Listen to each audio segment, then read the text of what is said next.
Assam TET কাম ৰিক্ৰুইটমেণ্টৰ GT আৰু PGTৰ application ফৰ্মখন পূৰোৱাৰ পিছত যিহেতু আপোনালোকৰ ডকুমেণ্টছকেইটা আপলোড কৰিব লাগে তো আজি এইটো ভিডিঅ'ত মই আপোনালোকক দেখুৱাম আসাম টেট কাম ৰিক্ৰুইটমেণ্টৰ GT আৰু PGTৰ অনলাইনত ডকুমেণ্টছকেইটা আপুনি নিজৰ মোবাইলৰ পৰা কেনেকৈ আপলোড কৰিব পাৰিব।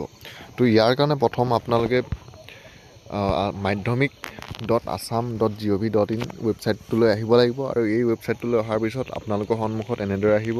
তো ইয়াত অকণমান তললৈ আহিব, আপোনালোকে তললৈ আহিলে ইয়াত দুটা অপশ্যন আছে। প্ৰথম যোনটো PGT তাৰ কাৰণে যদি আপোনালোকে এপ্লাই কৰিছিলে তেতিয়া তলটোত ক্লিক কৰিব, ওপৰটোত ক্লিক কৰিব, আৰু ছেকেণ্ড আছে আপোনালোকৰ GT।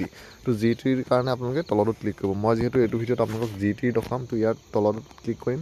তলটোত ক্লিক কৰাৰ লগে লগে পিছৰ পেজটো আপোনালোকৰ সন্মুখত এনেদৰে আহি যাব। তো ইয়াত আপোনালোকে যোনটো লিংক দেখিছে ইয়াত লিংকটোত তলত ক্লিক কৰিব, ক্লিক হিয়াৰ বুলি ইয়াত যোনটো আছে তাৰপৰা অ'কেত ক্লিক কৰিব আৰু অ'কেত ক্লিক কৰাৰ লগে লগে আপোনালোকৰ সন্মুখত এনেদৰে আহি যাব। এপ্লিকেশ্যন ফৰ্মখন যিহেতু আপোনালোকে আগত পূৰাইছিলে, এতিয়া আপোনালোকে ইয়াত লগ ইনত ক্লিক কৰিব আৰু লগ ইনত ক্লিক কৰাৰ লগে লগে আপোনাৰ যোনটো এপ্লিকেশ্যন ID হয় সেই এপ্লিকেশ্যন ID আৰু পাছপৰ্টটো দি ইয়াত লগ ইনত ক্লিক কৰিব। মই মোৰ এপ্লিকেশ্যন ID আৰু পাছপৰ্টটো ইয়াত দি লৈছোঁ।